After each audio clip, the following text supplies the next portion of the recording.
Hi, everyone. Welcome to 2025. It is not too late to start your marketing strategy for the new year right now. This video is a little longer because I think it's so important to really have a strong plan when you kick off the new year. It's not too late. There are 10 basics that I'm going to give you that you can do in preparation for the coming year. Many of you have come to the realization that marketing is not an option anymore. It has changed from a want to do to a must do activity for any wealth management firm who's wanting to compete in today's private wealth competitive landscape. So as we think about kickstarting our marketing strategy in 2025, the time to start building this strategy is now.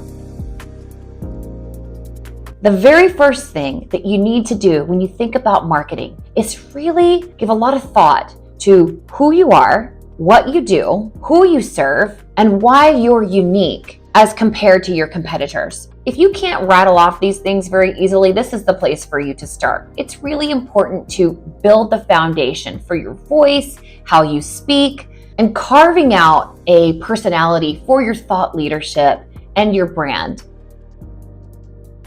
The second thing you need to do, if you haven't already done so, is spend a lot of time honing in on your target audience. Who is your ideal client? This ideal client profile is a critical piece to any marketing strategy because everything we do, from the graphics, the look and the feel, the brand, the content, the videos, the podcasting, the webinars, everything is based on your ideal client. So a place to start here would be think about your top 10 clients. Think about who you enjoy working with the most. Who is an advocate for your wealth management firm? Who would be most likely to refer you clients? Think about their characteristics. Where are they geographically? How old are they? What do they do for a living?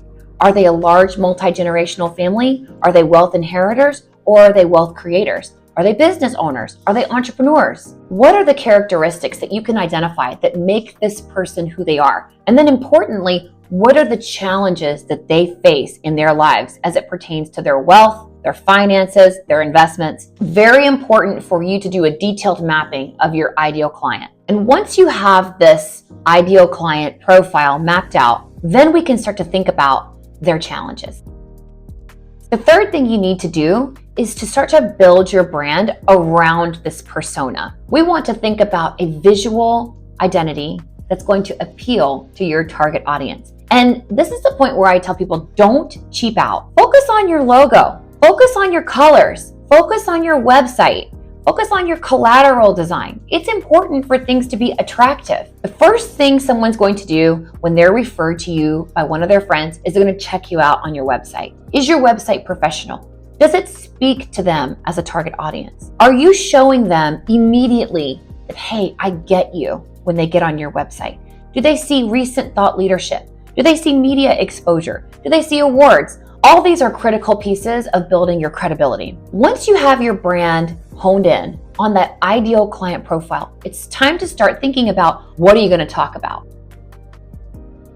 The fourth critical step is for you to think about your conversations with your ideal clients and make a list of the most common questions you get. If you can't think of a list of 12 common questions, ask ChatGPT. Ask it to give you a list of common queries that this particular persona makes on Google. This list of top 12 challenges instantly becomes your content calendar for the following year. It's very important that these topics of discussion are not topics that you want to learn about. They're topics that your clients are constantly asking you about every day in all of the conversations you have as part of your practice. So once you have that list of top 12 questions, top 12 challenges, it's time to start production.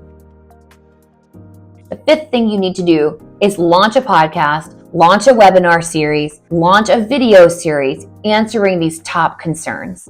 We get asked all the time, what is the best form of content to produce for the ultra high net worth or high net worth of the marketplace? We do think that podcasting is an awesome form of content for a lot of reasons. The first reason is that they have a long shelf life. And it's the only form of content that we ever see people actually going back and listening to old episodes It's convenient. It's easy for people to click on a podcast and listen to it on their way to work. We find that for the ultra high net worth or the high net worth audience, podcasting does very well. But of course, there's other forms of content.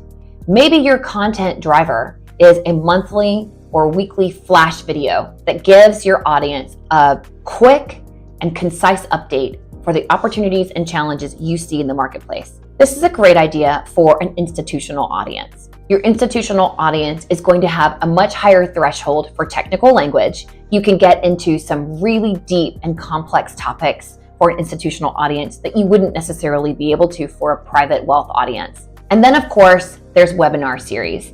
Webinars are an awesome way to engage a center of influence audience. Are there accountants or attorneys that you know in your community that would be likely to send you referrals for new clients? They're a great resource for a content strategy. Think about hosting a podcast or a webinar series with your centers of influence. This not only taps their network for new clients, but it's also going to ensure that they think of you first when they're ready to refer their client to someone for wealth management.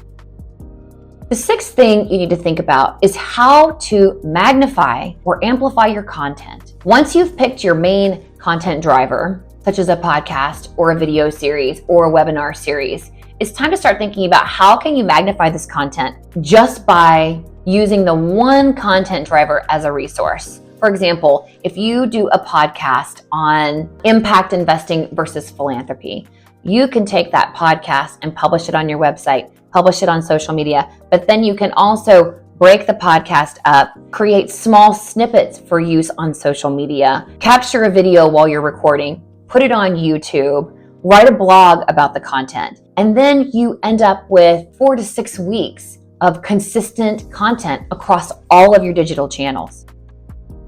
Another critical step in your marketing strategy is going to be lead magnets. Now, there's a lot of talk about lead magnets and how most of our clients really don't want to be salesy. But if you're offering your audience a resource that they can use in their everyday life, maybe it's a estate planning checklist of all the critical things they need to check the box. Or maybe it's a legacy planning document that they can use to engage the rest of their family in their estate planning. Maybe it's an investment trends report on the opportunities and challenges that you see every quarter, or perhaps an economic outlook newsletter. Whatever the resource that you decide to offer your audience, it's so important because it helps you to expand your audience with new people who are coming to your website who have actively opted in by providing their email address to you. Once that person submits that email address to you, put them into your email system and start sending them content along with the rest of your clients and prospects. Another must-do activity that you need to tackle before the coming year is to make sure you have a way to track the success for any of your marketing activities. We lean heavily on Google Analytics. It's important to make sure you have a Google Analytics account on your website and that you know how to read it. This is something that any developer can help you with. And then finally, of course, as you get started with your content strategy, as you start to post content, as you start to post on social media, as you start to send out emails, it's important to measure along the way. What's working? What's not working? What kind of feedback are you getting from your target audience?